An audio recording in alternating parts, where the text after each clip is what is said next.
Assalamualaikum warahmatullahi wabarakatuh.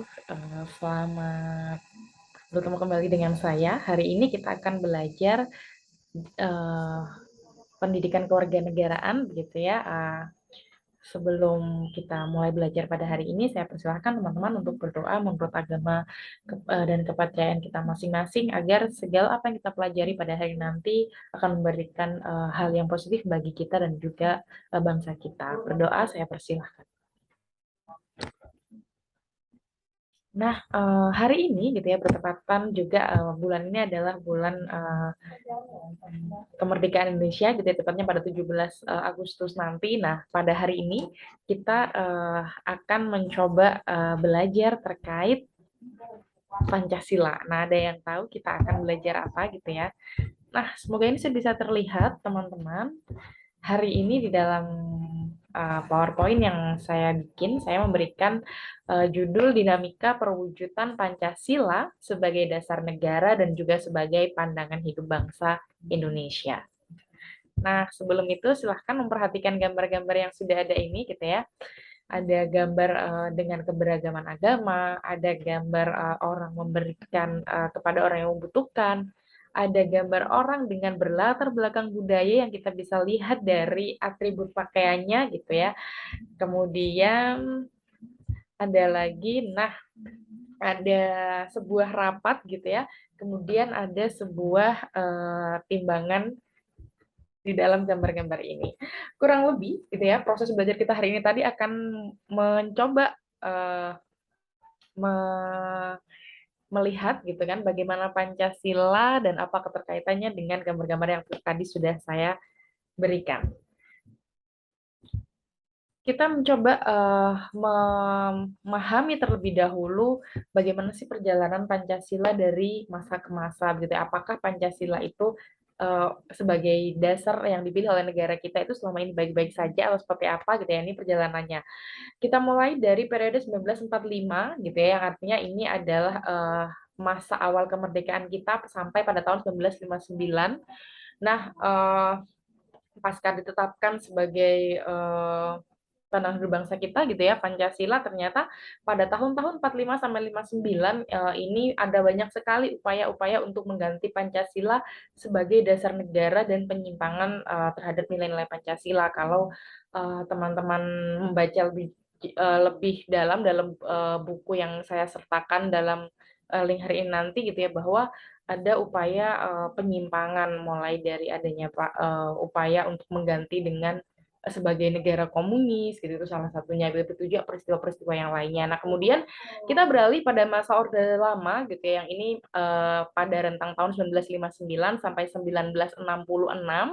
Nah, ini sistem demokrasi di negara kita disepakati menjadi sistem demokrasi terpimpin, yang artinya ketika menerapkan sistem demokrasi terpimpin, seluruh keputusan di dalam pemerintahan gitu ya, ini yang apa ya, berpusat gitu ya kepada pimpinan negara, yang karena kita republik maka presiden. Nah, kemudian pada masa Orde Baru gitu ya, pasca 66 gitu ya.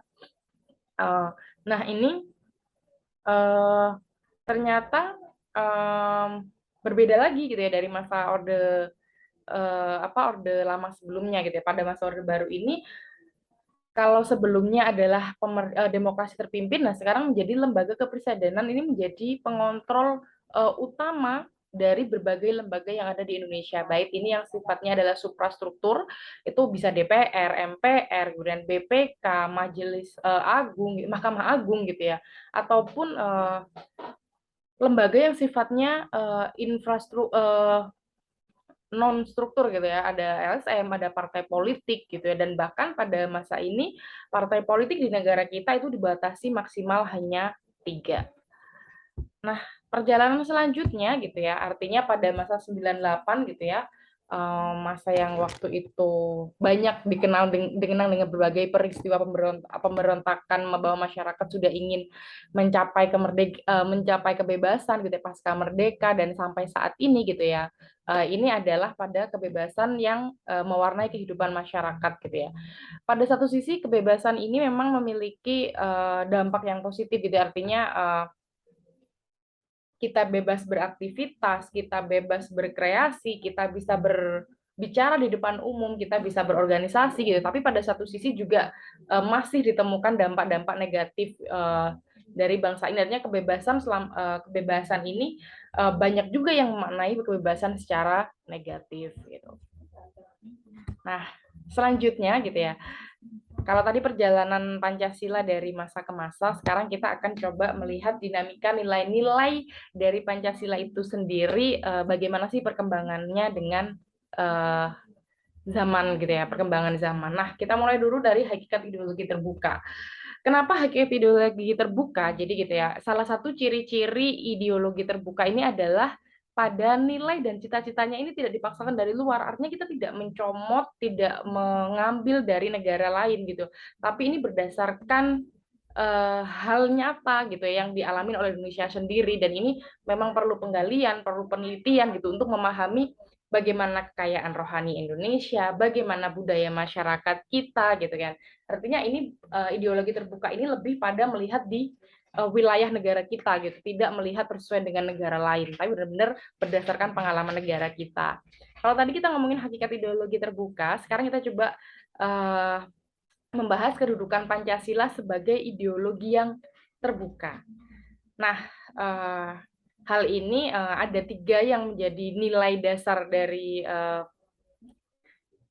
nilai dasar Pancasila sebagai ideologi terbuka ya. Pertama ada nilai dasar. Nah, nilai dasar kita tahu ini diwujudkan dengan adanya 5 sila di dalam Pancasila. Semoga teman-teman tidak lupa gitu ya untuk urutan dari 5 sila itu gitu ya.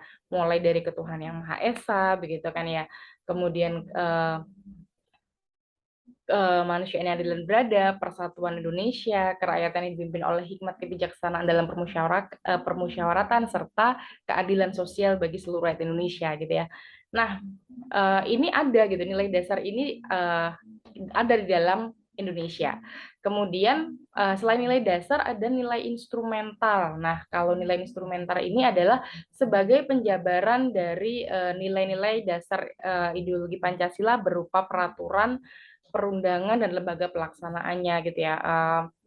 Kita di ada Undang-Undang 45 gitu ya, kemudian ada aturan-aturan yang lain gitu, yang ini apa ya, diharapkan menjadi salah satu rel bagi masyarakat Indonesia untuk menjalankan segala aktivitasnya.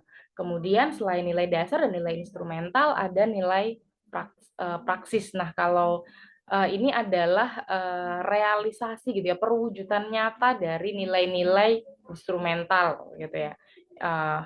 Kalau misalnya gitu ya, ketika ada di Undang-Undang 45 itu apa aja sih yang coba dibahas gitu ya, mulai dari hak masyarakat, di situ ada hak untuk pendidikan, hak untuk berpendapat, kemudian ada sumber-sumber kekayaan di Indonesia gitu ya, itu memang dikuasai oleh negara, tapi itu dimanfaatkan sebesar-besarnya oleh masyarakat. Nah, ini lebih pada hal-hal itu teman-teman. Jadi kita sudah belajar hakikat ideologi terbuka, kemudian kita juga belajar nilai dari ideologi terbuka, terdiri dari nilai dasar, nilai instrumental, serta nilai praksis.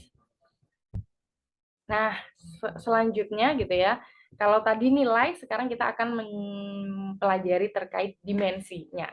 Nah, yang pertama ini ada dimensi idealisme gitu ya. Dari katanya aja idealisme gitu ya. Artinya bahwa di dalam Pancasila ini menekankan bahwa nilai-nilai dasar yang terkandung dalam Pancasila bersifat sistematis, rasional gitu dan menyeluruh gitu ya. Apa ya, hal-hal yang tergandung di dalam sini pasti semuanya positif gitu, makanya yang diharapkan pasti yang bagus-bagus, idealnya gitu.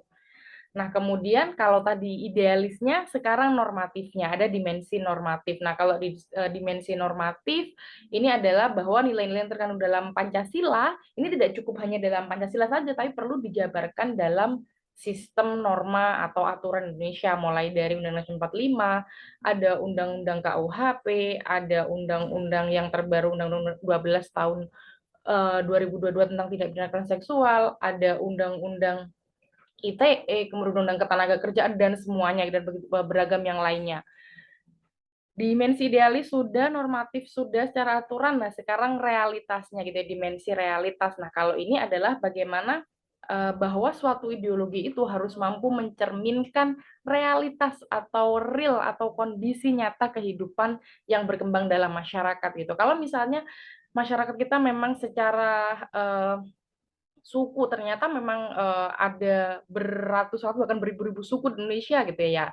Maka ideologi yang dipilih harus yang bisa mewadahi, bisa mengakomodir seluruh kebudayaan yang ada, seluruh agama yang ada, kemudian seluruh adat istiadat yang ada di Indonesia gitu. Nah, ini yang dimaksud dengan dimensi realitas. Jadi tadi ada nilai juga ada tiga, nah dimensi juga ada tiga. Nah, sekarang kita akan mencoba melihat perwujudan nilai-nilai Pancasila dalam berbagai kehidupan gitu ya. Ternyata perwujudan nilai ini Pancasila ini dianggap bisa melingkupi seluruh yang ada di dalam Indonesia gitu ya, mulai dari politik dan hukum gitu ya, bahwa selama ini masyarakat kita itu mempunyai ketika dalam pesta dalam pemilihan umum itu menjadi salah satu bentuk perwujudan nilai gitu ya, bahwa kita boleh memilih siapa yang kita pimpin, kita juga boleh mencalonkan ketika ingin menjadi, kemudian kita juga bisa berpendapat di muka umum gitu ya.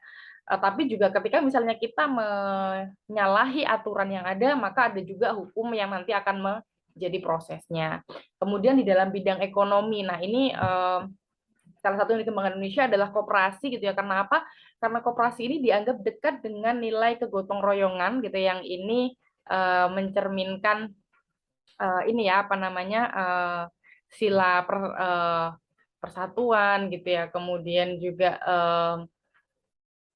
kemanusiaan yang adil dan beradab gitu. Nah, ini bidang ekonomi salah satu yang dikembangkan Indonesia adalah koperasi.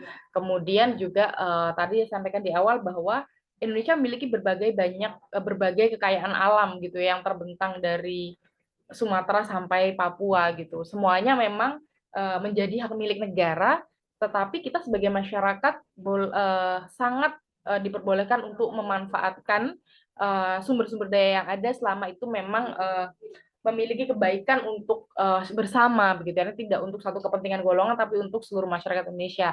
Selanjutnya pada bidang sosial budaya. Nah, pada bidang sosial budaya ini kita tahu bahwa Indonesia dikenal dengan budayanya yang gotong royong, dikenal dengan beragam budaya.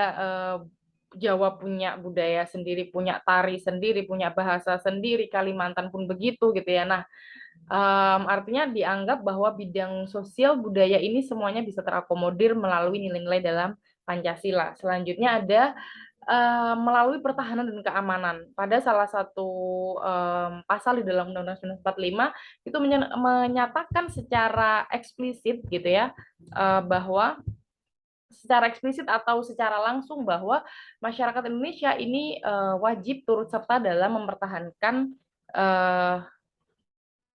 wajib serta dalam pertahanan dan keamanan Indonesia gitu. Salah satunya apa gitu kan? Salah satunya adalah kita menjalankan aturan-aturan yang ada. Ini juga dalam kemudian kita tidak menebarkan kebencian, tidak termakan hoax. Ini salah satu apa namanya pertahanan gitu. Kemudian keamanan bisa jadi tidak hanya keamanan yang secara misalnya kita harus pegang senjata, keamanan kita masing-masing. Misalnya kita tidak asal men-share atau mempublish berita-berita hoax tanpa melihat atau tanpa mencari tahu terlebih dahulu bagaimana kebenarannya. Ini juga salah satu bentuk keamanan. Atau misalnya ketika kita dalam suatu forum kemudian kita memfoto atau memvideo tidak langsung asal share gitu ya, tapi ada persetujuan dari seluruh orang yang kita foto dan kita video, itu juga salah satu bentuk keamanan yang bisa kita lakukan gitu. Nah, ini juga salah satu pesan buat semuanya bahwa kita tidak boleh ambil video langsung share, foto langsung share tanpa izin dari seluruh yang ada di situ. Ini sama saja kita melanggar privasi orang gitu ya. Nanti bisa berkaitannya dengan Undang-Undang ITE. Mari belajar bersama dan kuat bersama teman-teman. Nah, selanjutnya, saya ingin menutup belajar kita hari ini atau paparan saya hari ini gitu ya, itu dengan gambar-gambar ini gitu ya. Ada Pancasila sebagai lambang negara kita, ada berbagai umat beragama, ada berbagai ragam suku. Mari bersama menjaga Pancasila, mari bersama menjaga Indonesia, dan mari saling menguatkan satu sama lain. Terima kasih, selamat belajar dan selamat berdiskusi. Terima kasih. Wassalamualaikum warahmatullahi wabarakatuh.